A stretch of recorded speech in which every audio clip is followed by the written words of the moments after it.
Pratomo,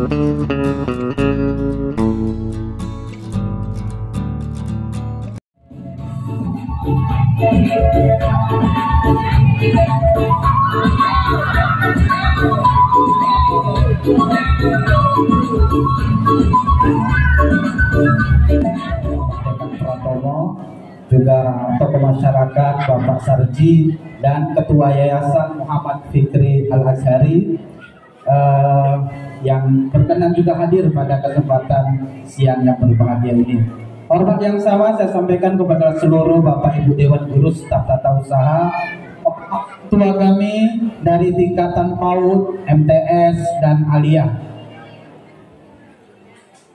Bapak Ibu hadirin yang saya hormati, dalam kesempatan kali ini saya juga mewakili panitia karena kelewatan dari panitianya, moncong, berondok.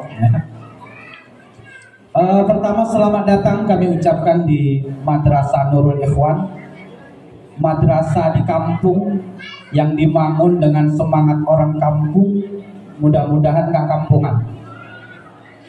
Ya. Jadi Madrasah Nurul Ikhwan ini kan punya orang masyarakat, terkhususnya orang desa Sidorejo atau Konsesi. Umumnya orang desa Pengarungan. Kenapa saya sampaikan seperti itu? Karena 3 bangunan kelas yang di ujung dulu itu dibangun dari PNPM. Jadi atas nama desa dulu.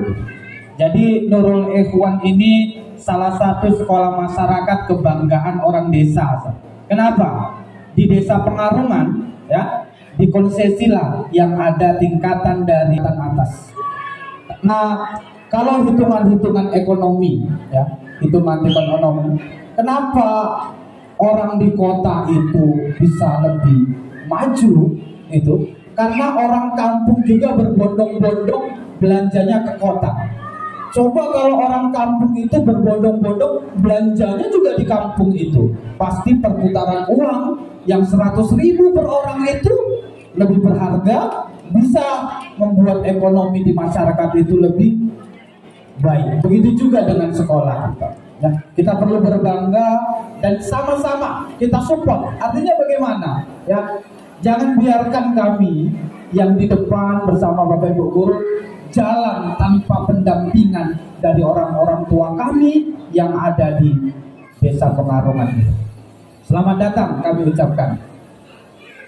Baik Bapak Ibu sekalian yang saya hormati, selanjutnya dalam kesempatan yang berbahagia ini kami Bapak Ibu Dewan Guru berpesan kepada anak-anak yang setelah yang barusan dilepas kelas 9, kelas 12 dan PAUD.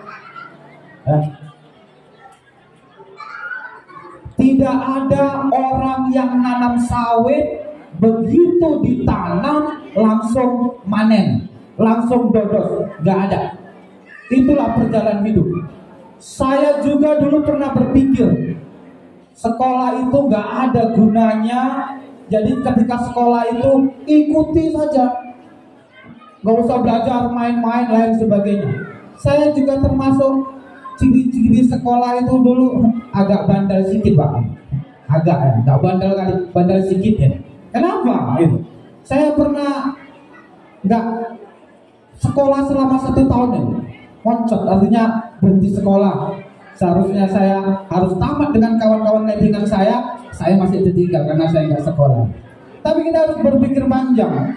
Kalau Bapak Ibu sekalian punya rezeki, anak-anak kita itu nggak seperti orang kakek nenek kita dulu, tenaganya kuat, ya, punya alat cangkol, alat babat, nyangkol babat, ladangnya lebar.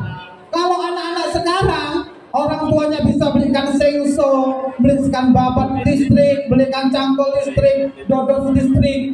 Ladang siapa yang mau didodos? Ladang siapa yang mau dikerjain? Gak ada. Makanya kalau orang dulu kerjanya pakai otot, sekarang anak bapak ibu itu kerjanya harus pakai otak. Dan lahan sempit ya di ujung sana. Kalau orang sekarang punya duit 100 juta itu kecil, dapat lahan paling berapa rantai, beda dengan orang tua. Makanya harus otak yang dikembangkan. Sekolah itu bisa di mana saja, hanya tinggal motivasi orang tua dan kemauan anak itu.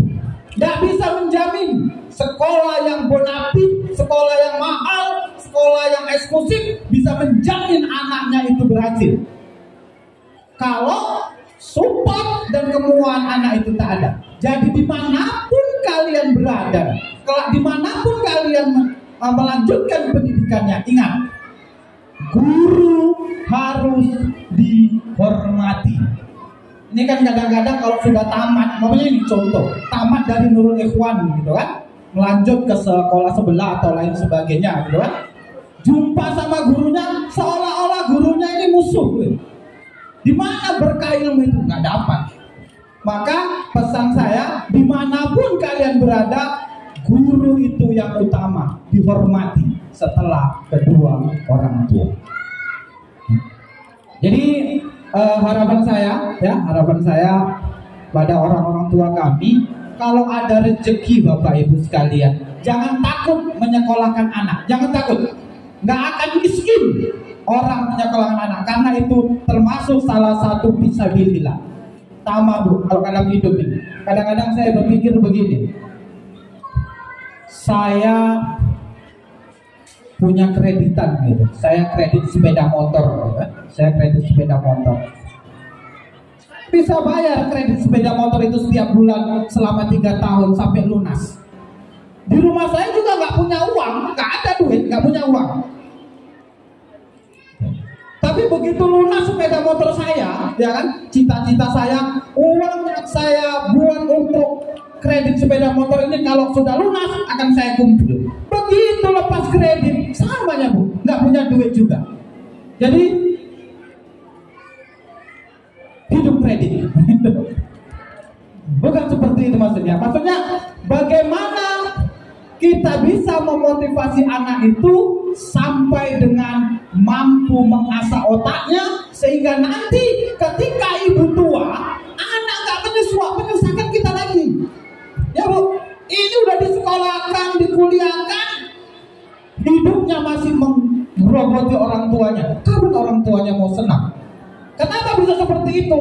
Motivasi kita sebagai orang tua untuk melanjutkan pendidikan kepada anaknya kurang. Maka dari itu di Nurul Ikhwan ini semangatkan, ya, sekolah disemangatkan, ya, karena ya dari sekolah itulah akan timbul, ya, diajarkan akhlak yang bagus untuk bisa menghargai orang tua dan guru, sehingga kelak ketika sudah dewasa, sudah menikah, sudah punya anak, berbakti kepada orang tuanya dan tidak menyusahkan lagi kepada kedua orang tua.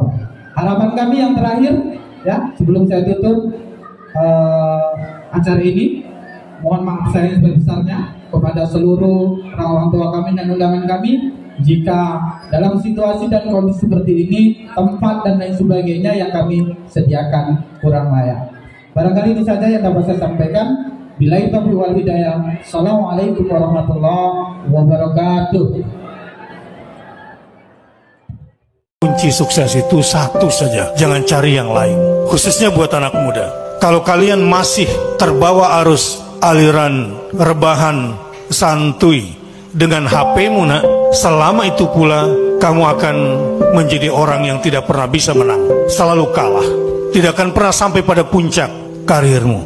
Sebaliknya, jika kamu memang orang yang berani hidup berdampingan dengan susah, menjadi pekerja keras yang berani berdampingan dengan resiko, berani untuk menghadapi berbagai macam tantangan, bahkan resiko kematian, bahkan dekat dengan kematian, sehingga selalu ingat mati, maka kamu akan menjadi orang yang menang, mulia, sukses dimanapun kalian berada.